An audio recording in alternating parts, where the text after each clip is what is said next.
Hi students, welcome to NMK Telugu online classes. ఈ వీడియోలో జనవరి 18, జనవరి 19 ఈ 2 రోజులకి సంబంధించినటువంటి కరెంట్ అఫైర్స్ని అయితే డిస్కషన్ చేద్దాం. ఆల్రెడీ జనవరి 1వ తారీఖు నుంచి 17వ తారీఖు వరకు అన్ని వీడియోస్ మన ఛానల్లో అయితే అవైలబుల్గా ఉన్నాయి. అదేవిధంగా డిసెంబర్ నెలకు సంబంధించినవి అనమాట. డిసెంబర్ నెలకు సంబంధించినటువంటి పీడిఎఫ్ను కూడా తయారు చేశానని చెప్పాను. ఆ పీడిఎఫ్ ఎలా కావాలి ఏంటి అనేది అసలు ఒక వీడియోనే చేశాను, చూడండి. డిసెంబర్ కరెంట్ అఫైర్స్ పీడిఎఫ్ అని ఒక వీడియో ఉంది, దాన్ని చూస్తే మీకు అయితే అర్థమైంది. ఓకే, ఇంకా ఆలస్యం చేయకుండా మనం వీడియోలోకి వెళ్ళిపోదాం. దయచేసి చూసే వాళ్ళందరూ ఒక లైక్ చేయండి.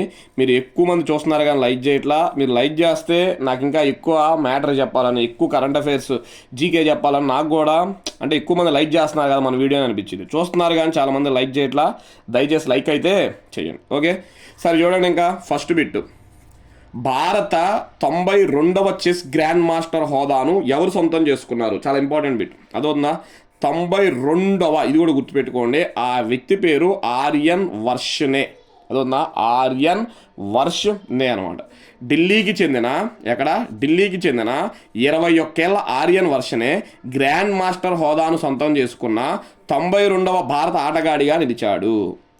అర్మేనియాలో ఆండ్రానిక్ మార్గరియాన్ గెలుచుకోవడం వల్ల, ఇది ఒక టైటిల్ అనమాట. ఆర్మేనియా అనే దేశం, ఆ దేశంలో ఆండ్రానిక్ మార్గరియాన్ని గెలుచుకోవడం ద్వారా ఇతడు ఈ ఘనత సాధించాడు. 92. భారత 91వ చెస్ గ్రాండ్ మాస్టర్ ఎవరు అంటే విఎస్ రాహుల్ అనమాట. అదవుతుందా? భారత 90వ చెస్ గ్రాండ్ మాస్టర్ ఎవరు అంటే ఇలాం పర్తి అంటారు. ఇలాం పర్తి. మీకు ఆల్రెడీ ఈ కరెంట్ అఫైర్స్లోనే నేను ఈ 91 ఎవరికి వచ్చింది, 90 ఎవరికి వచ్చింది, ఎంతమంది మహిళలకు వచ్చింది అన్నీ చెప్పాను. ఒకసారి ఉంటుంది చూడండి. మీకు ఎవరికైనా తెలిస్తే కింద కామెంట్ చేయండి. ఎంతమంది మహిళలకు గ్రాండ్ మాస్టర్ హోదా లభించింది భారతదేశంలో? మీకు తెలిసిన వాళ్ళు ఎవరైనా ఉంటే కింద కామెంట్ చేయండి. ఎంతమంది మహిళలు గ్రాండ్ మాస్టర్ హోదా లభించింది? ఓకే, భారతదేశ మొట్టమొదటి గ్రాండ్ మాస్టర్ ఎవరు అంటే అసలు విశ్వనాథన్ ఆనంద్ అనమాట. ఎవరు? విశ్వనాథన్ ఆనంద్, గుర్తుపెట్టుకోండి. నెక్స్ట్ సెకండ్ బిట్, కేంద్ర నిఘా కమిషన్, సివిసి అంటారు సింపుల్ కదా అని. అదొన్న కేంద్ర నిఘా కమిషన్ విజిలెన్స్ కమిషనర్గా ఎవరు ప్రమాణ స్వీకారం చేశారు? ఇలాంటి బిట్స్ ఇంపార్టెంట్. మీకు ఆల్రెడీ లాస్ట్ వీడియోలో నేను ఐటీబీపీ ఇండో టిబెటన్ బార్డర్ పోలీస్కి ఎవరు వచ్చారు, బీఎస్ఎఫ్కి ఎవరు వచ్చారు, బార్డర్ సెక్యూరిటీ ఫోర్స్కి ఎవరు వచ్చారు, అదవునా ఈ కొన్ని చెప్పాను. ఇప్పుడు చూడండి, సివిసి అనమాట, సెంట్రల్ విజిలెన్స్ కమిషన్ అంటారు. దీనికి కమిషనర్గా ఎవరు వచ్చారు అంటే ప్రవీణ్ వశిష్ఠ అంటారు. ఏం పేరు? ప్రవీణ్ వశిష్ఠ. సెంట్రల్ విజిలెన్స్ కమిషన్కు విజిలెన్స్ కమిషనర్గా మాజీ ఐపీఎస్ అధికారి ప్రవీణ్ వశిష్ఠ ప్రమాణ స్వీకారం చేశారు. సెంట్రల్ విజిలెన్స్ కమిషన్ అనేది ప్రభుత్వ అవినీతిని పరిష్కరించడానికి 1964లో సృష్టించబడిన ఒక ప్రభుత్వ రంగ సంస్థ. 1964లో జవహర్లాల్ నెహ్రూ ప్రభుత్వం దీన్ని ఏర్పాటు చేసింది.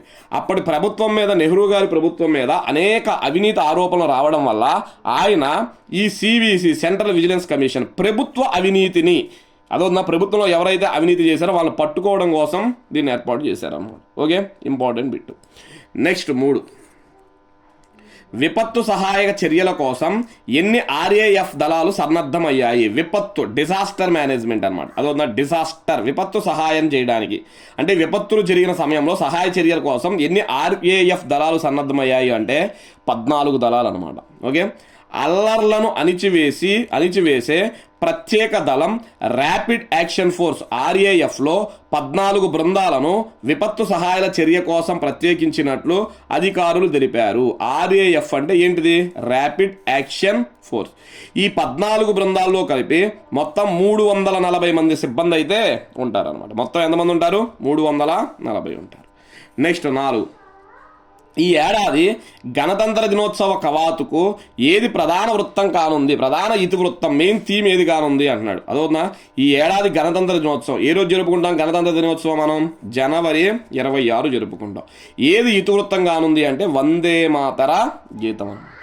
వందే మాతర గీతం 150 ఏళ్ళు పూర్తయిన సందర్భంగా ఈసారి గణతంత్ర దినోత్సవ కవాతుకు ప్రధాన ఇతివృత్తం వందే మాతరం కానుంది. మీకు ఆల్రెడీ డిసెంబర్ కరెంట్ అఫైర్స్ అదో నా పీడిఎఫ్లో ఈ వందే మాతరం 150 ఏళ్ళు పూర్తి చేసుకుందని మ్యాటర్ అయితే టైప్ చేసి ఇచ్చా, ఒకసారి చూసుకోండి. అదోనా.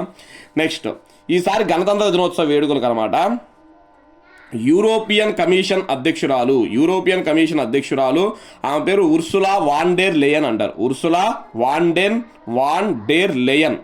మరియు యూరోపియన్ కౌన్సిల్ అధ్యక్షుడు ఆంటోనియా కోస్టా అనమాట. ఆంటోనియా కోస్టా వీళ్ళిద్దరూ ముఖ్య అతిథులుగా ఈ గణతంత్ర దినోత్సవ కవాతుకైతే రానున్నారు. అదేవిధంగా కొత్తగా ఏర్పాటైన భైరవ్ అనమాట. ఏంటిది? భైరవ్. ఇది కూడా డిసెంబర్ కరెంట్ అఫైర్స్లో ఉంటుంది.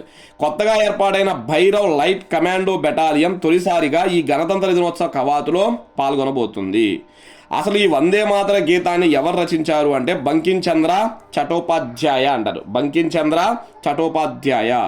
భారత రాజ్యాంగం 1920 జనవరి 26 నుంచి అమల్లోకి వచ్చింది. ఎప్పుడు? 1950 జనవరి 26 నుంచి అమల్లోకి వచ్చింది. దీనికి ప్రతీకగా ప్రతి సంవత్సరం జనవరి 26న గణతంత్ర దినోత్సవ వేడుకలు జరుపుకుంటారు. జనవరి 26ని ఎందుకు దినోత్సవం జరుపుకుంటారు అంటే కారణం అది. 1950 జనవరి 26న రాజ్యాంగం అమలులోకి వచ్చినటువంటి రోజు అనమాట. Okay, next. ఇటీవల ఒక అధ్యయనం ప్రకారం 2024లో భారతదేశంలో ఎన్ని కోట్ల మంది వయోజనులు మధుమేహంతో జీవిస్తున్నారు? మధుమేహంతో అంట, డయాబెటిస్ అనమాట. అదవుతుందా? ఎంతమంది జీవిస్తున్నారు భారతదేశంలో అంటే 9 కోట్ల మంది అంట. ఎన్ని కోట్లు? 9 కోట్లు. వయోజనులు, ఇది గుర్తుపెట్టుకోవాలి. వయోజనులు అదవుతుందా? అంటే వయోజనులు అంటే పెద్దవాళ్ళు అనమాట. తద్వారా మధుమేహ బాధితులు ఎక్కువగా ఉంటున్న దేశాలలో భారతదేశం 2వ స్థానంలో ఉంది. 14.8 కోట్ల మందితో చైనా మొదటి స్థానంలో ఉండగా 9 కోట్ల మందితో ఇండియా 2వ స్థానంలో, 3.9 కోట్ల మందితో అమెరికా 3వ స్థానంలో ఉన్నాయన్నమాట. అదవుతుందా? First China, next India, 3 America ఉన్నాయన్నమాట. అసలు ఈ నివేదికను ఎవరిచ్చారు అంటే the Lancet diabetes and endocrinology అనే దినపత్రిక దీనిని ప్రచురితం అయితే చేసింది. అదవుతుందా? దీన్ని ఒక పత్రిక, ఈ పత్రిక దీన్ని అయితే అనౌన్స్ చేసింది. 2024లో ప్రతి 9 మంది వయోజనుల్లో ఒకరు మధుమేహంతో జీవిస్తున్నారు. ప్రతి 9 మందిలో ఒకరు వయోజనంలో ఒకరు మధుమేహంతో అయితే జీవిస్తున్నారండి. మహిళలతో పోలిస్తే పురుషుల్లోనే మధుమేహులు ఎక్కువ. అంటే డయాబెటీస్ మహిళల్లో ఎక్కువ ఉంటుందా పురుషుల్లో ఎక్కువ ఉందా అంటే పురుషుల్లోనే ఎక్కువగా ఉందంట. అలాగే గ్రామాలతో పోలిస్తే పట్టణాలలోనే మధుమేహులు ఎక్కువ. గ్రామాల్లో కన్నా పట్టణాల్లో అయితే ఎక్కువగా ఉన్నారంట. Okay, important. నెక్స్ట్ 6. భారతదేశంలో మొట్టమొదటి వందే భారత్ స్లీపర్ రైలును ఎవరు ప్రారంభించారు? వందే భారత్ స్లీపర్ రైలును ప్రధాని నరేంద్ర మోడీ జనవరి 17. ఈ డేట్ కూడా గుర్తుపెట్టుకోండి. ఎందుకంటే మొన్న ఎన్టీపీసీ మెయిన్స్ ఎగ్జామ్లో ఏదో ఒక బిట్ ఇచ్చి మోదీ గారు దాన్ని ఏ రోజు ప్రారంభించారు అని కూడా ఇచ్చాడు. అదొన్నా ఏ రోజు ప్రారంభించారని ఇచ్చారు. కాబట్టి కొన్ని డేట్స్ కూడా చదువుకోవాల్సిందే. వందే భారత్ స్లీపర్ రైలును ప్రధాని మోడీ గారు జనవరి 15 ప్రారంభించారు. దేశంలోనే మొట్టమొదటిసారిగా హౌడా అనమాట, ప్రాంతం పేరు హౌడా నుంచి గౌహతి, హౌడా టు గౌహతి మధ్య నడిచే వందే భారత్ స్లీపర్ రైలును మాల్దా టౌన్, అస్సోంలో ఉంటుంది, మాల్దా టౌన్ రైల్వే స్టేషన్లో మోడీ ప్రారంభించారు. పూర్తి ఏసీ పెట్టెలతో నడిచే వందే భారత్ స్లీపర్ రైళ్ల వల్ల ఈ మార్గంలో ప్రయాణ సమయం 2.5 గంటలు ఆదా అవుతుంది. ఇంపార్టెంట్ బిట్ అనమాట. అదేవిధంగా 4 అధునాతన అమృత్ భారత్ ఎక్స్ప్రెస్ రైళ్లకు కూడా వర్చువల్గా జెండా ఊపారు. అదోనా అమృత్ భారత్ ఎక్స్ప్రెస్ రైళ్లకు కూడా చూపారంట. గౌహతిలో 10,000 మంది కళాకారులు ప్రదర్శించిన బోడో జానపద నృత్యం. చూడండి, బోడో అనే వాళ్ళు తెగలు అస్సోంలో ఉంటారు, బోడో జాతి. అదోనా ఈ బోడో జానపద నృత్యం బాగురంబ ఇలాంటి రైల్వేలో చాలా ఎక్కువ అడుగుతుంటాడు. అదోనా బోడో జానపద నృత్యాన్ని ఎవరు చేస్తారు? అదోనా నెక్స్ట్ ఆ బోడో జానపద నృత్యం పేరేం పేరు? బాగురుంబాను తిలకించి మోదీ ప్రసంగించారు. చాలా చాలా ఇంపార్టెంట్ బిట్ ఇది, గుర్తుపెట్టుకోండి. నెక్స్ట్ 7వ బిట్ అనమాట. ఓకే, ప్రపంచంలోనే అతి భారీ గ్రీన్ హైడ్రోజన్ గ్రీన్ అమ్మోనియా ఉత్పత్తి ప్లాంట్ నిర్మాణాన్ని ఏ రాష్ట్రంలో ప్రారంభించారు అంటే ఆంధ్రప్రదేశ్, కాకినాడ. అదోనా ప్రపంచంలోనే అతి భారీ గ్రీన్ ప్రాజెక్ట్ గ్రీన్ అమ్మోనియా ఉత్పత్తి అనమాట. దీనిని ఆంధ్రప్రదేశ్ రాష్ట్ర ముఖ్యమంత్రి చంద్రబాబు, ఉప ముఖ్యమంత్రి పవన్ కళ్యాణ్ కలిసి ప్రారంభించారు. ఎక్కడ? కాకినాడలో. కాకినాడలో గ్రీన్ కో ఏఎం గ్రీన్ ఆధ్వర్యంలో దీనిని ప్రారంభించారు. వచ్చే ఏడాది జూన్ నాటికి కాకినాడ నుంచి 5 లక్షల టన్నుల ఉత్పత్తులను విదేశీయులకు ఎగుమతి చేస్తామని తెలిపారు. ఆంధ్రప్రదేశ్ రాష్ట్రంలో త్వరలో 20 పోర్టులు, పోర్టులు అనమాట, నౌకా కేంద్రాలు 20 పోర్టులు ఏర్పాటు చేయబోతున్నట్లు ముఖ్యమంత్రి తెలిపారు. ఇంపార్టెంట్, 20 పోర్టులు. త్వరలోనే కాకినాడ హోప్ హైలాండ్ అనమాట, ఇది కూడా గుర్తుపెట్టుకోండి. హోప్ హైలాండ్ ఎక్కడుంది? కాకినాడ. త్వరలోనే కాకినాడ హోప్ హైలాండ్ నుంచి ఉపగ్రహ ప్రయోగాలు చేపడతామని తెలిపారు. ఉపగ్రహ ప్రయోగాలు చేపడతామని కూడా తెలిపారు హోప్ హైలాండ్ నుంచి అనమాట. నెక్స్ట్ దాని తర్వాత చూడండి 8, కేంద్ర ప్రభుత్వం ఏ నగరంలో బ్యూరో ఆఫ్ ఇమిగ్రేషన్ కార్యాలయాన్ని ఏర్పాటు చేస్తుంది? చాలా చాలా ఇంపార్టెంట్ బిట్స్ ఇవన్నీ కూడా. కేంద్ర ప్రభుత్వం ఏ నగరంలో బ్యూరో ఆఫ్ ఇమిగ్రేషన్ కార్యాలయాన్ని ఏర్పాటు చేస్తుంది అంటే విశాఖపట్నం అనమాట. ఏ రాష్ట్రం? విశాఖపట్నం. ఏ నగరం? విశాఖపట్నం. విశాఖలో పోర్టులు, విమానాశ్రయం ఉండడంతో దేశ విదేశాల నుంచి ప్రయాణికులు రాకపోకలు సాగిస్తున్నారు. చూడండి, విశాఖ ఇంటర్నేషనల్ ఎయిర్పోర్ట్ ఉంది, మనకి హిందుస్థాన్ షిప్ యార్డ్ కూడా విశాఖపట్నంలో ఉందన్నమాట. అదవుతుందా? నెక్స్ట్ చూడండి, ఇది పెట్టుబడులు అనమాట. ఇక్కడ తప్పుపడింది, టైపింగ్ తప్పుపడింది. పెట్టుబడులు దిగుమతులు గతంలో కన్నా ఇప్పుడు బాగా పెరిగాయి. ఎక్కడ? విశాఖపట్నంలో పెట్టుబడులు దిగుమతులు గతంలో కన్నా, పెట్టుబడులు దిగుమతులు గతంలో కన్నా ఇప్పుడు బాగా పెరిగాయంట. భోగాపురం విమానాశ్రయం అందుబాటులోకి వస్తే ఇవి మరింత ఊపందుకోనున్నాయి. భోగాపురం మనకి విజయనగరం దగ్గర, ఇది కూడా అందుబాటులోకి వస్తే ఇంకా ఎక్కువగా ఉంటాయి కాబట్టి విశాఖపట్నంలో అయితే పెట్టబోతున్నారు. అందుచేతనే ఈ నేపథ్యంలో పూర్తి స్థాయిలో ఇమిగ్రేషన్ సేవలకు ప్రత్యేక కార్యాలయాన్ని విశాఖపట్నంలో ఏర్పాటు చేస్తున్నారు. చాలా ఇంపార్టెంట్ బిట్టు. అటు రైల్వేకి ఇంపార్టెంటే, ఇటు ఏపీపీఎస్సికి కూడా ఇంపార్టెంటే. నెక్స్ట్ చూడండి, ఇది ఏపీపీఎస్సి రాబోయే నోటిఫికేషన్స్కి ఇంపార్టెంట్ అనమాట. ఆంధ్రప్రదేశ్ రాష్ట్రంలో ఏటి పండగను ఏ జిల్లాలో ఘనంగా నిర్వహిస్తారు? పండగ పేరే ఏటి అనమాట. ఏటి పండగను ఏ జిల్లాలో ఘనంగా నిర్వహిస్తారు అంటే నెల్లూరు జిల్లా అనమాట. సంక్రాంతి ముగింపు వేడుకల్లో భాగంగా నెల్లూరులోని పెన్నా నదీ తీరంలో ఏటి పండగను ఘనంగా నిర్వహిస్తారు. అదవుతుందా? ఎక్కడ? పెన్నా నదీ తీరం, నెల్లూరు అనమాట. చూడండి, పెన్నా నదికే ఇంకొక పేరు కూడా ఉంది. పెన్నా నదికే ఇంకొక పేరు ఉంది. ఎవరికైనా తెలిస్తే కామెంట్ బాక్స్లో పిన్ చేయండి.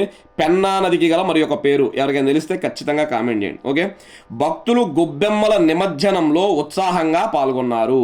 ఈ ఏటి పండగలో గొబ్బెమ్మలు తీసుకొచ్చి అక్కడ పెన్నా నదిలో నిమజ్జనం చేస్తారు. అదే పండగ గుర్తుపెట్టుకోండి. ముఖ్యంగా ఏపీపీఎస్సికి సంబంధించి ఎండోమెంట్ ఆఫీసర్స్ ఏమైనా పడితే వాటిలో ఇలాంటి బిట్స్ అడుగుతున్నాడు.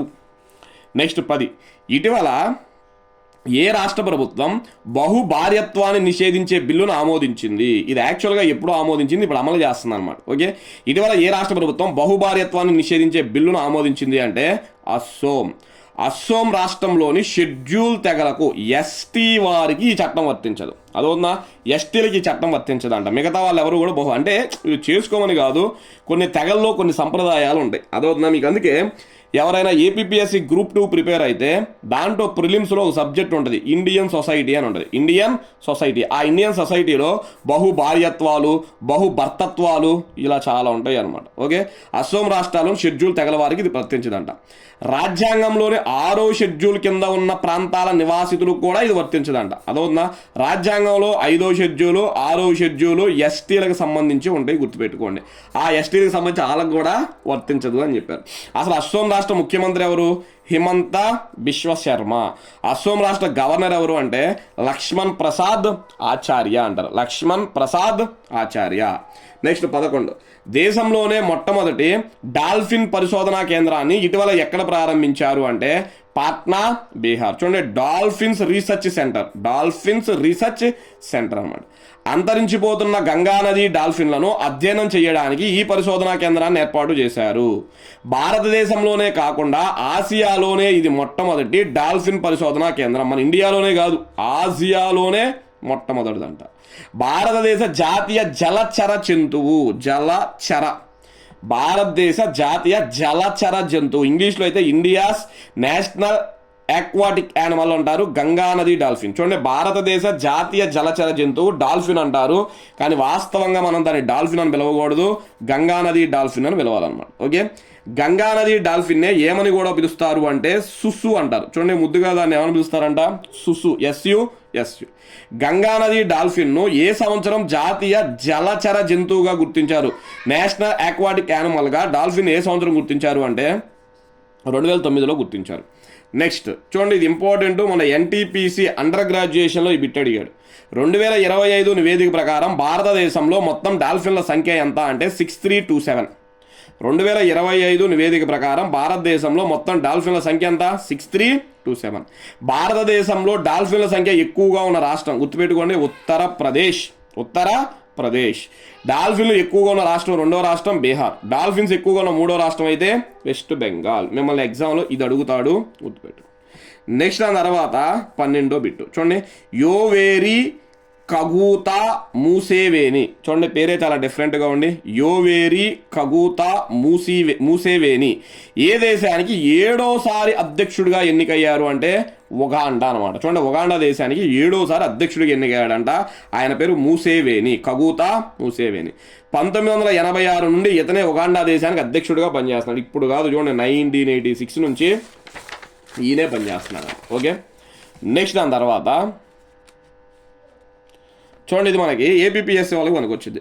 ఆంధ్రప్రదేశ్ రాష్ట్ర సమాచార ప్రధాన కమిషనర్గా ఎవరు నియమితులయ్యారు? అదోనా, ఆంధ్రప్రదేశ్ రాష్ట్ర సమాచార ప్రధాన కమిషనర్గా ఎవరు నియమితులయ్యారు అంటే ఆయన పేరు వజ్జా శ్రీనివాసరావు అంటారు. వజ్జా శ్రీనివాసరావు.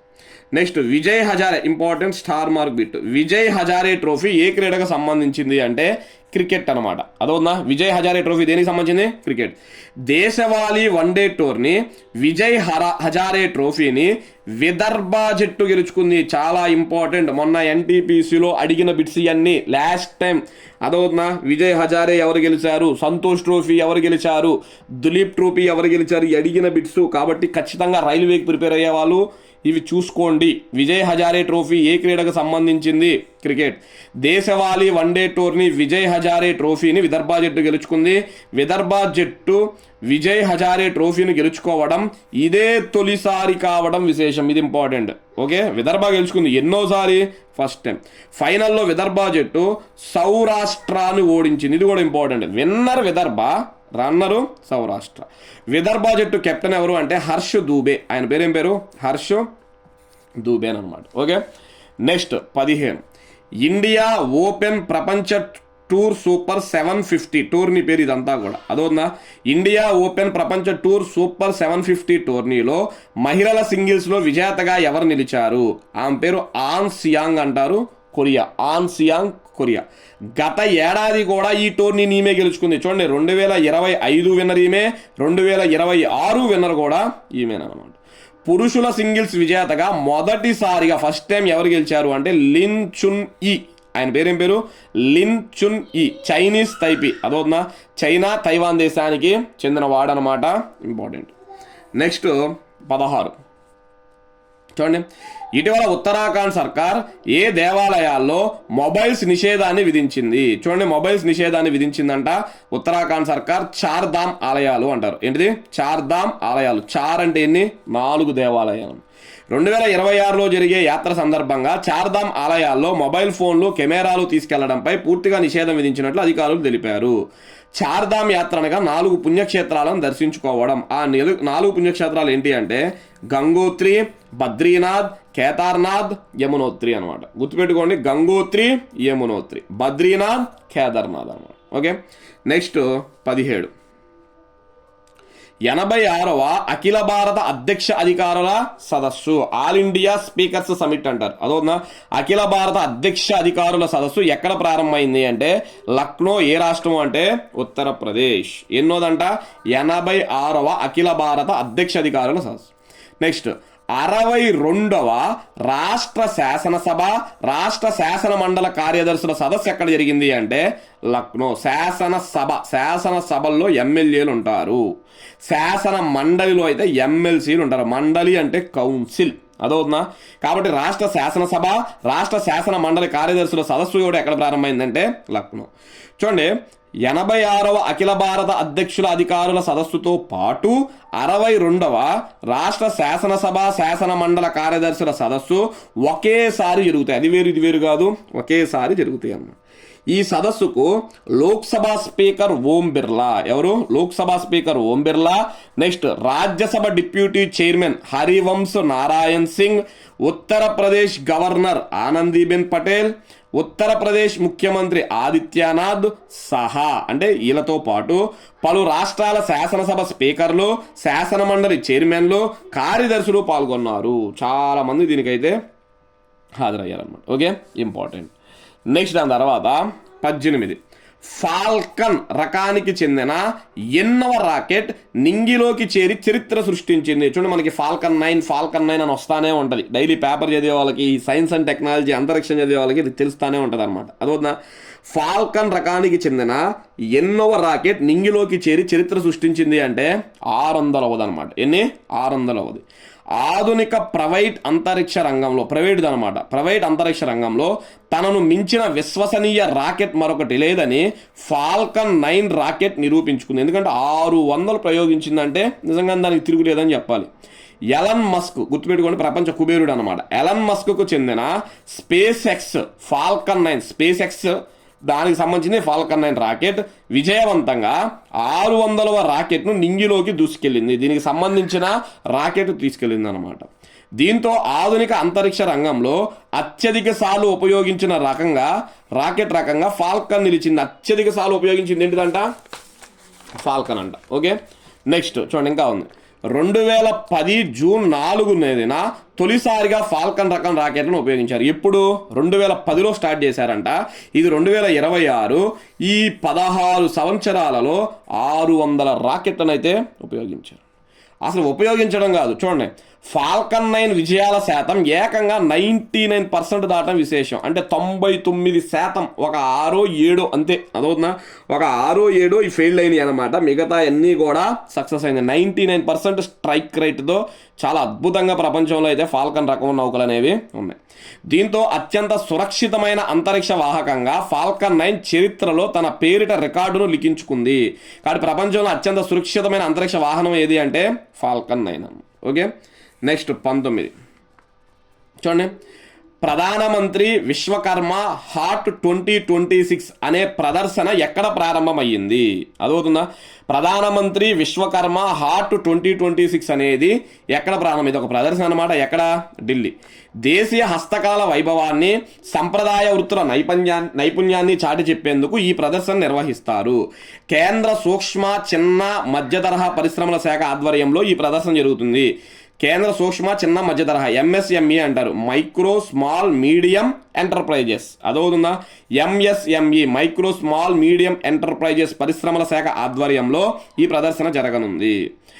MSME శాఖ మంత్రి జితన్ రామ్ మాంఝీ, ఆయన పేరు. MSME మంత్రి ఎవరు? జితన్ రామ్ మాంఝీ ఈ ప్రదర్శనను ప్రారంభించారు. చూడండి, మన NTPC ప్రిలిమ్స్లో MSME డే అడిగాడు. మీకు ఎవరికైనా తెలిస్తే కామెంట్ చేయండి. ఇది NTPC ప్రిలిమ్స్లో అడిగిన బిట్టు. MSME డే అడిగాడు అన్నమాట. ఓకే, నేను నెక్స్ట్ మంత్ నుంచి ఫిబ్రవరి నుంచి కూడా ఈ రైల్వే NTPCకి సంబంధించి ప్రీవియస్ బిట్స్ ఏవైతే ఉన్నాయో ఆ బిట్స్ అన్నింటినీ కూడా వీడియో రూపంలో అయితే మీ ముందుకు తీసుకొస్తా, మీకు ఉపయోగపడతాయి కూడా. ఓకే, ఫిబ్రవరి 10 ఆ తారీఖుల తర్వాత నుంచి కూడా ఆ ప్రోగ్రామ్ అయితే యూట్యూబ్లో స్టార్ట్ చేస్తా.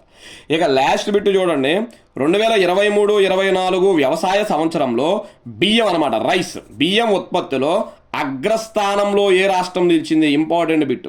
బియ్యం ఉత్పత్తిలో అగ్ర రాష్ట్రం ఏంటిదంట? తెలంగాణ. 168.80 లక్షల టన్నులతో దేశంలోనే మొదటి స్థానంలో తెలంగాణ నిలిచింది. బియ్యం ఉత్పత్తిలో టాప్ 4 స్టేట్స్ అనమాట. బియ్యం ఉత్పత్తిలో టాప్ 4 స్టేట్స్. ఒకటి తెలంగాణ, 168.80 లక్షల టన్నుల ఉత్పత్తి. ఇది ఖచ్చితంగా చదువుకోండి ఎంత అనేది. ఇక ఇవి చదువుతారా లేదా అనేది మీ ఇష్టం. పేపర్లు అయితే వచ్చినాయి, నేను ఇక్కడ మీకు ఇస్తాను.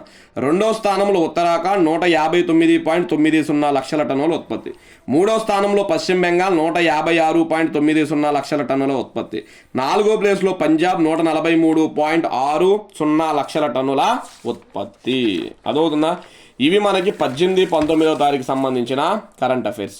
ఒకసారి క్విక్ రివిజన్ అయితే చూద్దాము. చూడండి, భారత 92వ చెస్ గ్రాండ్ మాస్టర్ హోదాని ఎవరు సొంతం చేసుకున్నారు? ఆర్యన్ వర్ష్నే అంటారు.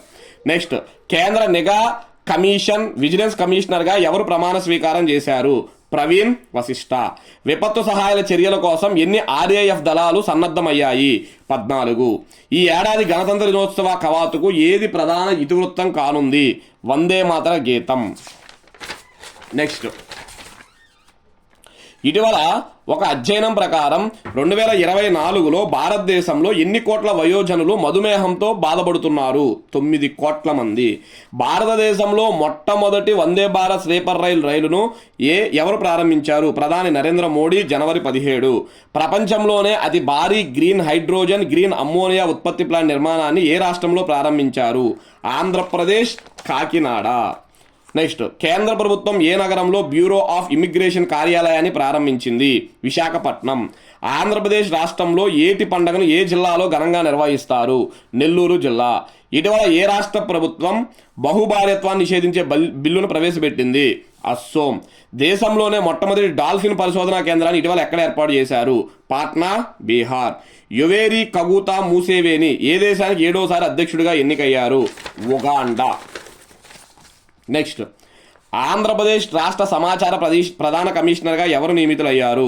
వజ్జా శ్రీనివాసరావు. విజయ్ హజారే ట్రోఫీ ఏ క్రీడకు సంబంధించింది? క్రికెట్. ఇండియన్ ఓపెన్ ప్రపంచ టూర్ 750 టోర్నీలో మహిళల సింగిల్స్ విజేతగా ఎవరు నిలిచారు? On Siang, Korea. ఇటీవల ఉత్తరాఖండ్ సర్కార్ ఏ దేవాలయాలలో మొబైల్ నిషేధాన్ని విధించింది? చార్ధామ్ ఆలయాల్లో. 86వ అఖిల భారత అధ్యక్షుల అధికారుల సదస్సు, 62వ రాష్ట్ర శాసనసభ శాసన మండలి కార్యదర్శుల సదస్సు ఎక్కడ కలిసి జరిగాయి? లక్నో, ఉత్తరప్రదేశ్. ఫాల్కన్ రకానికి చెందిన ఎన్నో రాకెట్ నింగిలోకి చేరి చరిత్ర సృష్టించింది? 600వ రాకెట్. ప్రధానమంత్రి విశ్వకర్మ హార్ట్ 2026 ప్రదర్శన ఎక్కడ ప్రారంభమైంది? ఢిల్లీ. 2023-24 వ్యవసాయ సంవత్సరంలో బియ్యం ఉత్పత్తిలో అగ్రస్థానంలో నిలిచిన రాష్ట్రం ఏంటి? తెలంగాణ. ఇవి స్టూడెంట్స్ మనకి ఈ రెండు రోజులకి సంబంధించినటువంటి కరెంట్ అఫైర్స్ మీకు నచ్చినాయి అయితే అనుకుంటున్నాను. మీకు ఇంకా ఏమన్నా కావాలన్నా, అదవుతుందా, ఎలా కావాలి, ఏంటి, ఏ సబ్జెక్ట్ కావాలి అన్నా నాకు కామెంట్ చేయండి. నేను అన్నీ నోట్ చేసుకుంటాను. నెక్స్ట్ మంత్ నుంచి అయితే మీకు అన్ని విధాలుగా అన్ని videos, morning section current affairs, evening section ఏదైనా సబ్జెక్టుకి సంబంధించిన వీడియో అయితే మీ ముందుకు తీసుకొస్తా. Okay, thank you.